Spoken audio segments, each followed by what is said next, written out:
Hello and welcome to another episode of Shakespeare Reviews.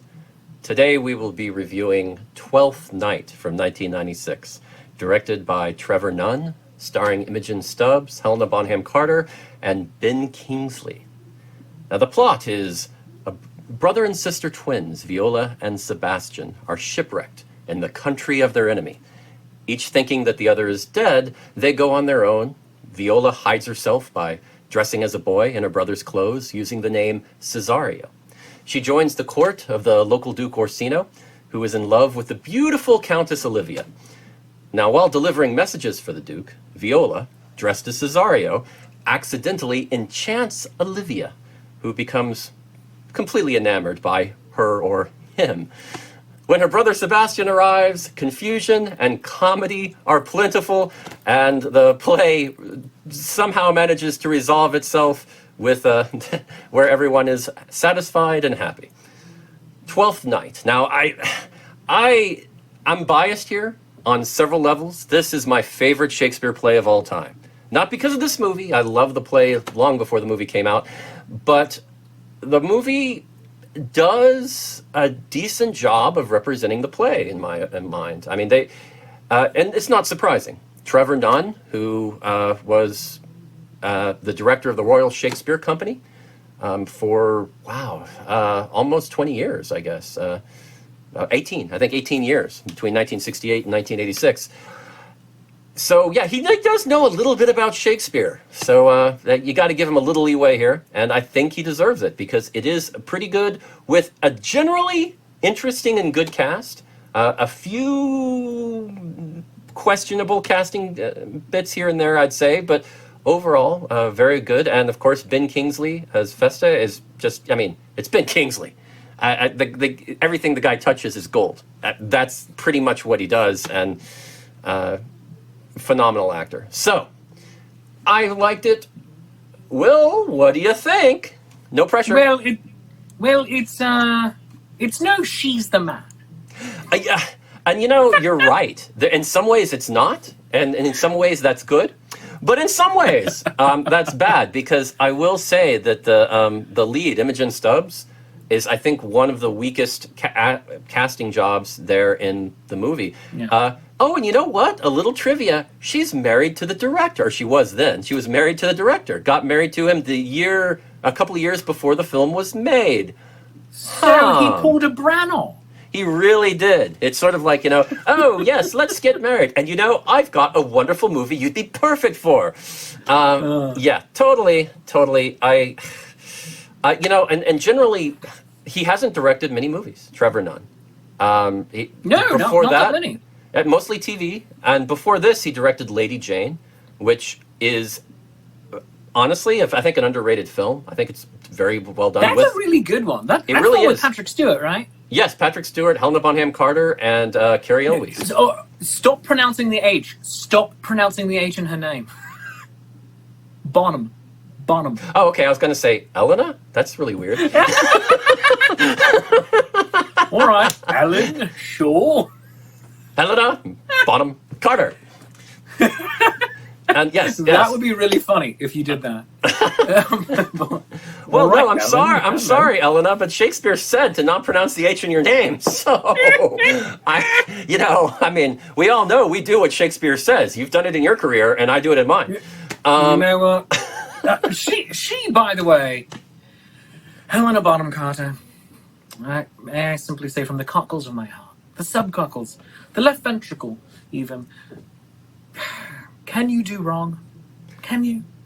You start to question it, because it is amazing the variety of roles, movies that she has made her own and excelled at. It boggles the mind in some ways. Yeah.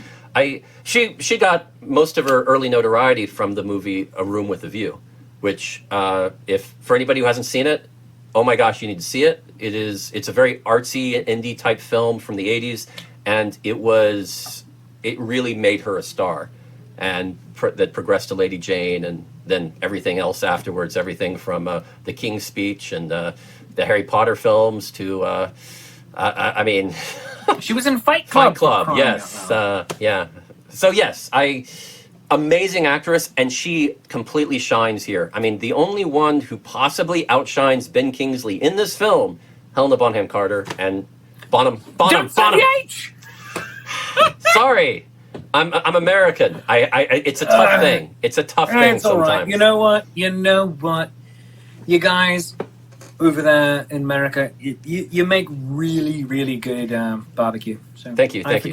And I'm in Austin, so really, really good barbecue. No offense, Kansas City Mint. And so let's just say HBC really deserves a lot of credit here. That's what she's known from here on out. From now on, that's what I'm going with. HBC. Forever and always. Really good. I mean, like a good barbecue sauce, HBC has all the flavor, spice, zest, and taste that you could ever want. HBC barbecue sauce. Yes. Oh, sweet baby Yoda. Yes, this is where this show has progressed. I mean, you kept watching and we kept doing it, so in a way, it's your fault. Welcome to 2021, people. I know. But no, I mean, she really shines here, and as good as Ben Kingsley is, I mean, in his role, very muted for him, but very strong and wonderful role that he got. But HBC just, really, I just, it was amazing. You are leaning into that, really. I really am. I love it. I mean, really, she is just amazing in this role. I cannot express it enough. She saves this film in many ways. I mean, I think the directing is fine. I think the cinematography is actually pretty good, which is surprising because the cinematographer, the only other thing he's done movie-wise besides TV was Spice World. So I really have to say, considering, amazing cinematography, because I really, Have you ever seen Spice World? Well, admittedly, it does look good. It's an interesting movie. It is. Oh, it is an interesting film, but it is, the cinematography is pretty out there and wild. So I guess, it works for the movie that it is. But yeah, no, I mean, I really, generally speaking, I think it's very good. It's filmed on location in England, mostly Cornwall, and if you like Twelfth Night, if you like Shakespeare, you pretty much, I don't think you can go wrong with this. I think it's a good representation of Twelfth Night. Maybe not very solid, perfect, but it is solid. Yeah. Does it bring anything new or special? Not really. And is that bad? Maybe not. Maybe, depending on how you look at it. But I think if you wanted to see a good version of Twelfth Night because you can't get to a play, which happens, this works pretty well. My only problem with it overall, I mean, Imogen Stubbs was okay. Yeah, she wasn't bad. No, but she didn't have that. She didn't have that spark, that special aspect to her, the character that you really need to bring to justify Olivia falling in love with this person. I mean, to say, oh my gosh, this person is different and special, and you didn't see that. It was kind of like they didn't play it insane enough, I feel. A little bit. I think it should have been a little overall. It's an absurd story. It's basically one of your original farces. It's the granddaddy of Some Like It Hot. Yes, or Noises Off, or yes. I mean, all of that. All of that kind of thing. It's a farce. It really is. Except for people literally running in one door and out of another, it is a farce. And it needs to have that manic energy. And it almost feels a little muted, a little restrained, a little, the timing is a little slow. It felt a little too real world as opposed to a heightened reality where all of this can happen. That is a good way to put it. I'm probably going to steal that from now on. Oh, thank you. That's real world. Yeah, that's roll back the tape. See what I said? Write it down. I will. That is. Put it on a wall. Put it in a frame. Say Shakespeare wrote this. I'll come over one day. I'll sign it. Yes. It'll be great. Now, I have a quote wall. We'll take care of this. There we do. I felt that it wasn't absurd enough. It's a good point. I liked it. Yeah, If this was on a star ranking, I'd probably give it about 3.5 stars. We don't do that. We give it our own weird rankings. Yes. But I overall liked it. I thought it could have been zanier. I thought it could have been higher energy. That being said, Helena Bonham Carter, HBC, was terrific. Ben Kingsley seemed to be trying to channel a little bit of Sexy Beast into this as Festi. But it worked. It was kind of it was charming. It didn't not work. Yeah. So let's put it. It was a choice, and it was an interesting one, and it largely worked. The Malvolio was okay. Yeah. Not. I mean, I've seen better, but I've seen worse. So okay. I mean, it's just. There's a version of Malvolio you were talking about in another review a while back. Yes. I'm trying to remember. 1970 version with Alec Guinness. Alec Guinness. That is my favorite Malvolio by far. Yeah. So this was a weirdly restrained show, Especially for comedy. And I can't help but wonder if there was something that happened immediately before in the director's career, in Trevor Nunn's oeuvre, that said, all right, you know what, I can do it seriously. I mean... Maybe. I don't know, because he did direct Les Miserables, and he did direct Cats originally. True. Maybe it's just like, oh, is this going to be Cats? And it's like, by the way, could we go erase the film version of Cats and maybe just ask Trevor Nunn to go do it? I mean, seriously. Is he still with us? Is he still alive? Yeah, I believe so. All right, there we go. Yes, he is. He is alive with us.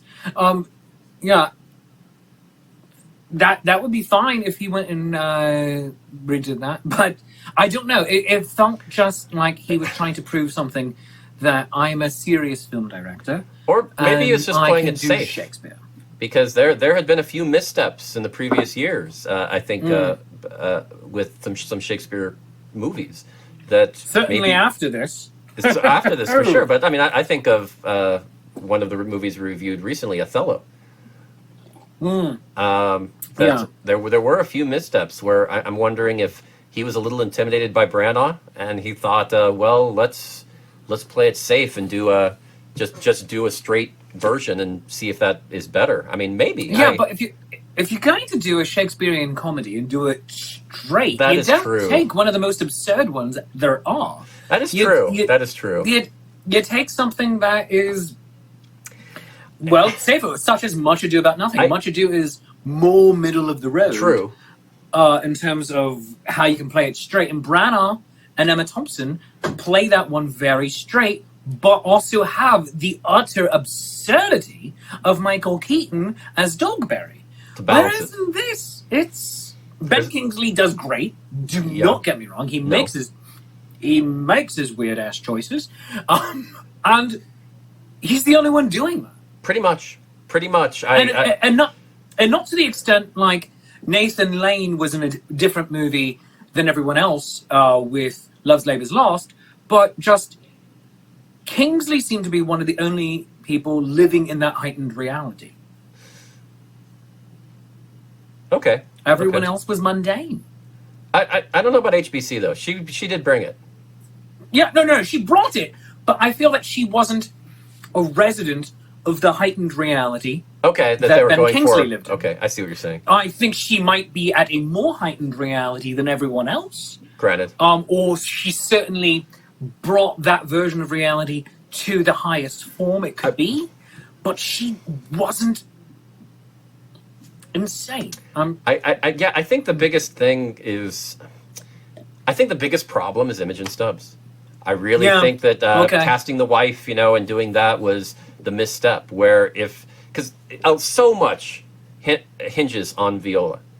Everything hinges on Viola. I mean, the entire show. When you look at She's the Man, Amanda Bynes, she's the main reason that movie is so good. Let's just say that. And I think the Imogen Stubbs is the reason that this movie is not as great as it could have been. And to go back to She's the Man is in a heightened reality. Granted. It's like this play, more so than most others, has you willingly suspend your disbelief. Not just, oh, this is something on a stage or on a screen, but that this can happen. Sure, why not? Let's do it. Sure. Based on this set of circumstances, this could happen.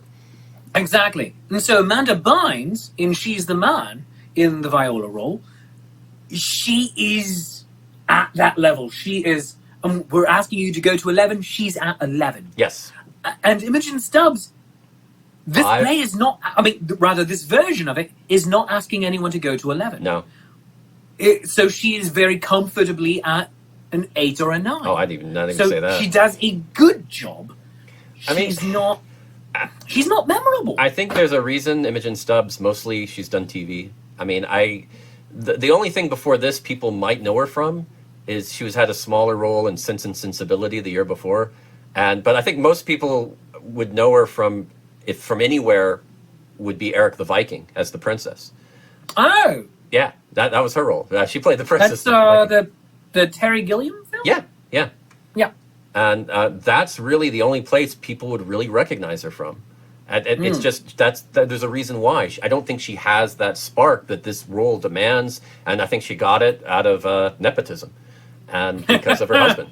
To be blunt, I mean, I'm not saying she's not a capable actress, but you need somebody to match with HBC in this. Yeah. Otherwise, I mean, it's very one-sided and it doesn't work. And that's the problem. I mean, you're already dealing with a huge issue that I think this play has had in almost every version I've seen, in that there's almost a unbelievable nature to, you've got a guy and a girl who look so much alike that people would confuse them. And you never find actors who can pull that off really on play or in movie. So you just kind of accept that, okay, these two people who are different heights and don't look anything alike, we're just going to pretend they're twins, and we're going to present that at the beginning, and you're an audience and you just buy it. And that's how they play it, and that's fine. But you've got to be able to sell it, and I don't think she sold it. And I think that's the problem. And one way it is often done in Shakespeare is to have the same person play both parts. Because both parts so rarely come on stage at the same time, so that you can work around it. Or even you will have a second actor just for the very end of the show. Yes. So that will often happen. I mean, you're like, how are you doing that? That makes no sense. And it's played for laughs. You see that often happen with the Comedy of Errors, especially with the part of Dromio. Dromio of Ephesus and Dromio of Syracuse are often played by the same figure. A more fun way of doing it than that, though, is to have two people who look absolutely nothing alike. And then everyone else is just so caught up in the situation that they ignore that painfully obvious fact and accept that you are the same person. It's almost a layer of comedy on its own. Exactly. And then that's fun. And then, so for instance, I played Dromio of Ephesus in the Comedy of Errors about 15 years ago. And I am 5'5", pasty white guy, and the gent playing Dromio of Syracuse was 6'3" and African American. Nice. And not only was everybody else effectively playing at the level of a moron, so were the two of us. So that we look at each other and we did the whole little mirror thing of, and it was fantastic and great because the two of us were just as equally mystified. Like, oh my God, it's looking in a mirror. We're wearing the same hat. And it's that level of absurdity that you need to reach. And this version of the movie doesn't quite get that. It never quite goes there. Yeah, I agree. Like, as you said, they're playing it safe. And so it is good. And as I said earlier, if this were on a star ranking, I would give it 3.5 stars. It is a good film. Well, I mean, it is not great. And you look at the rest of the cast. I mean, Sebastian, who plays Viola's brother, Stephen McIntosh. You're right; he's not in there very much, but he is in there. I mean, most people wouldn't recognize him, but you might because he was in A Muppet Christmas Carol as Scrooge's nephew, Fred. Fred, that's right. He was. I know. Around the same period, too. Yes, yes. And then, so, I mean, a little bit of... He's also, before this, in Memphis Belle. And, and one of the episodes of one of my favorite shows of all time, The Storyteller. A classic, classic Jim Henson show.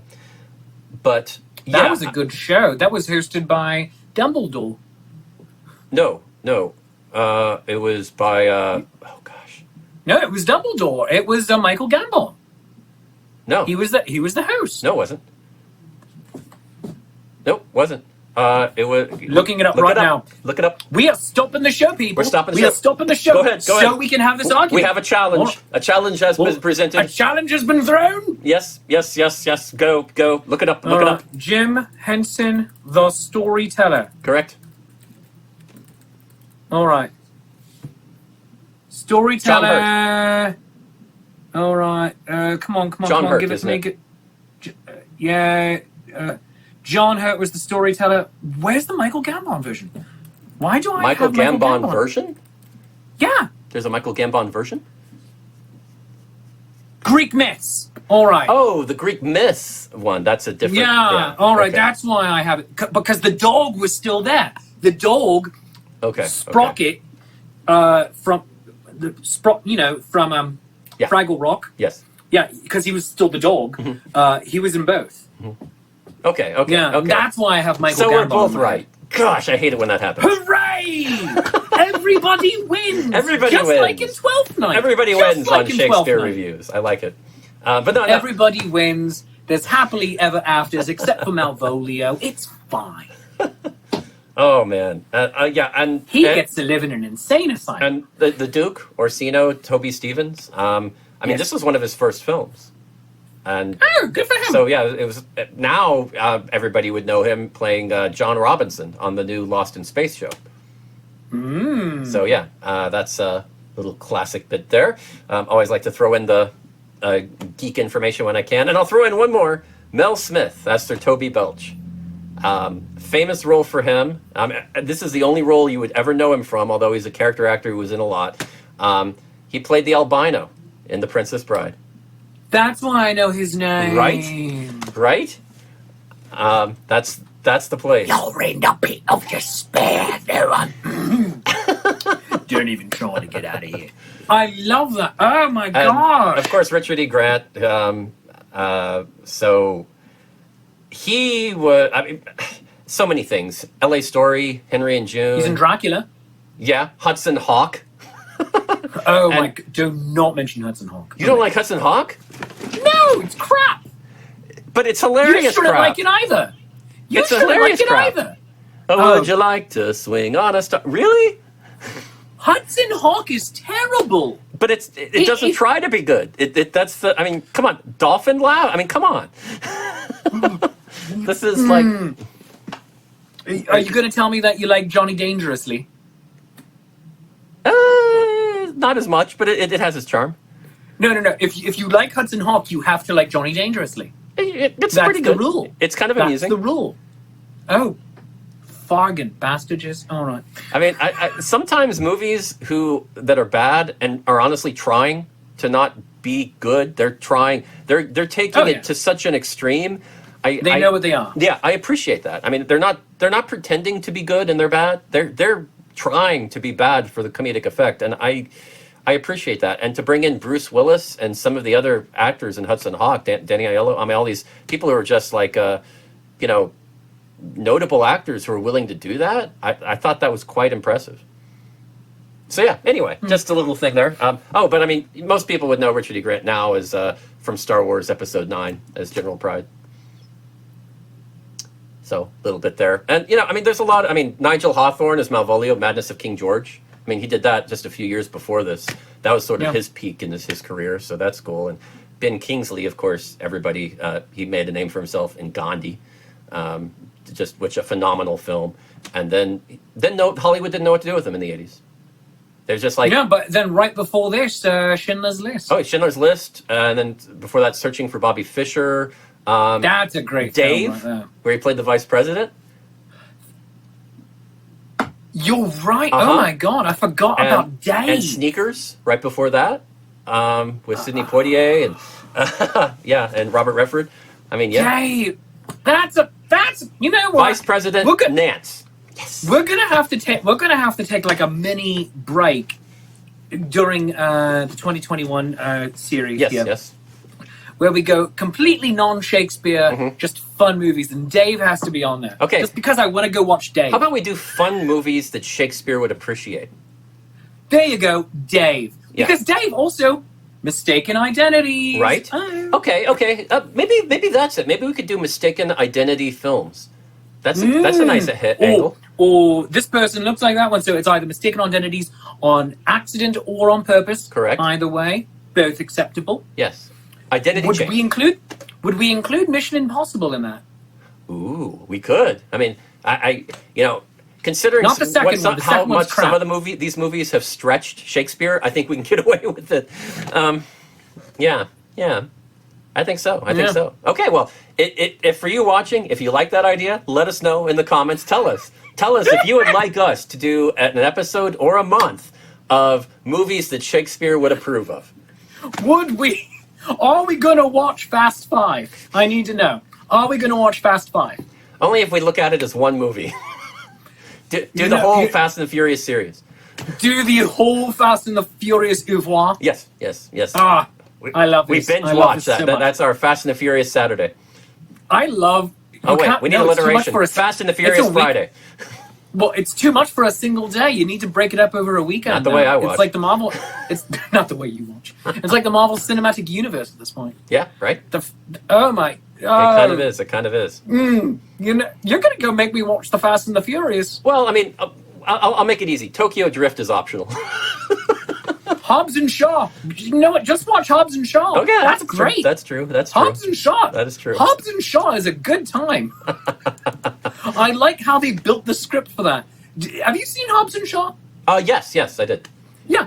I love how they built the script for that. It's like, all right, Jason Statham, you get this many funny lines. Right. Oh, but it can't be more funny lines than Dwayne The Rock Johnson. Right. Oh, but Dwayne The Rock Johnson, you can only have this many action sequences because Jason, it's built as a pissing contest. The entire thing. Yeah. Not just because of the characters, but because of the massive egos of the two performers. Not the first time that's happened in a movie. Let's be honest here. But it works so well. That movie should not work. It makes no sense. And yet, I love it. It's fun. Okay, so yeah, we're definitely going to be talking about this a little bit in the future. Final word, Hobbs and Shaw is great, and you should watch it. If you've learned anything from this episode, it's that Hobbs and Shaw is a must-see film. And if you're Ben just Kingsley in the mood was for some great fun. in Dave. And he was great in Dave. Oh yeah, he was. I mean, as important. The secondary characters in Dave were very, very important to sell this because, and I think that's actually a really good analogy for this film because those secondary characters. I mean, you're dealing with a situation that's way over the top. I mean, and you have some good. I mean, Dave had great leading characters. All of them sold it, and they sold it well. A really great acting.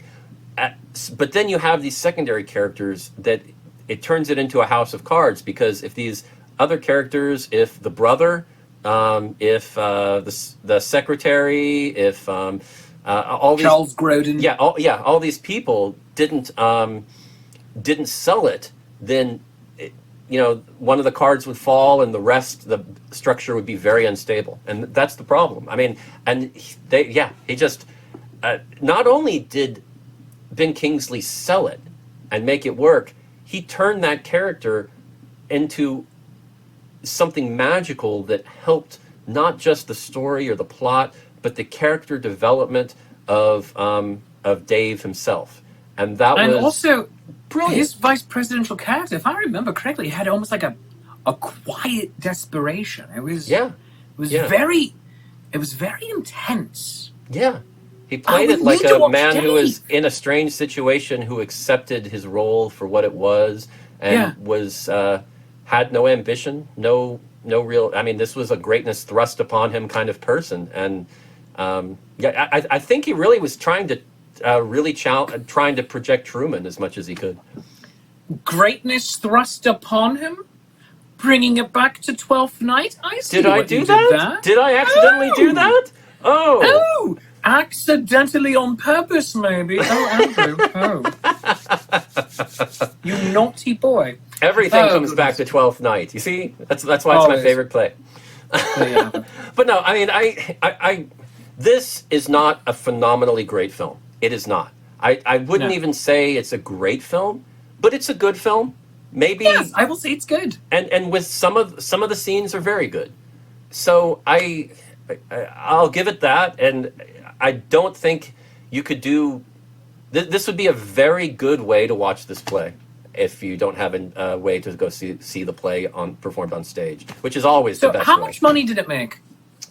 You know, it did fairly well. I had trouble finding exact numbers on this, but Yeah, it I was didn't at see it least either. a bit of a success. It Good. didn't do great, but it did all right. I mean, I think the cast, HBC and Ben Kingsley, they really pushed the Ben Kingsley aspect of it, and I think that helped a lot because he was really hot at that point, coming off a lot of big hits. So I think that really helped, and people watched. I mean, they made their money back. Okay, well, all right. So, I liked it. I didn't love it, but I liked it. So I will give it one yellow cross-gartered stocking.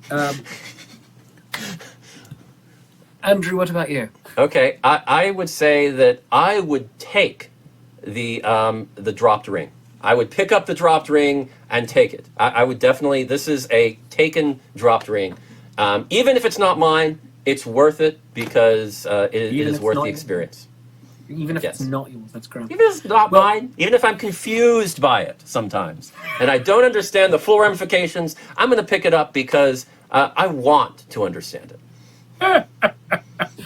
Wonderful. Well, we have our opinions. Let us know yours, both in the comments here, but also send us your thoughts on all of social media. You can find us everywhere. And friends, if you've enjoyed the show half as much as we have enjoyed making it, then we have enjoyed it twice as much as you have. And that's called maths. And thus, whatever you feel the show is worth, a 1, a 5, a 10, for a 50, Andrew will come and dress as his own identical twin sister in front of your house. He really will. He really will. Throw it into our hat, and by hat, I mean join our Patreon. Become a Patreon of the arts and support the making of this show. Go to patreon.com/life'saffair. It's right there. And go do the thing. Support this show. Support us making more of it. And follow us on all the things. Facebook, Instagram, YouTube. Go like, subscribe, smash that button. Go do all of it. Right now, right here. If you'd like to follow me, your friendly neighborhood Shakespeare, you can do so on Facebook. I'm at Shakespeare Approves. Instagram, Shakespeare Approves. Twitter, at Shakespeare Approves. YouTube, Shakespeare Approves. And if you want to just throw money my way, you can. Buy me a cup of coffee. Go to coffee.com/Shakespeare. That's ko-fi.com/Shakespeare. Andrew, where can people find you? Will you be wearing cross-gartered stockings? Are they yellow? It's entirely possible I will at facebook.com/The Irish Bard, patreon.com/Irish Bard, and theirishbard.com. Because, like I said, I do love this play. And so, friends, that's all from us today. We will see you next week. And until then, if music be the food of love, play on that strain again.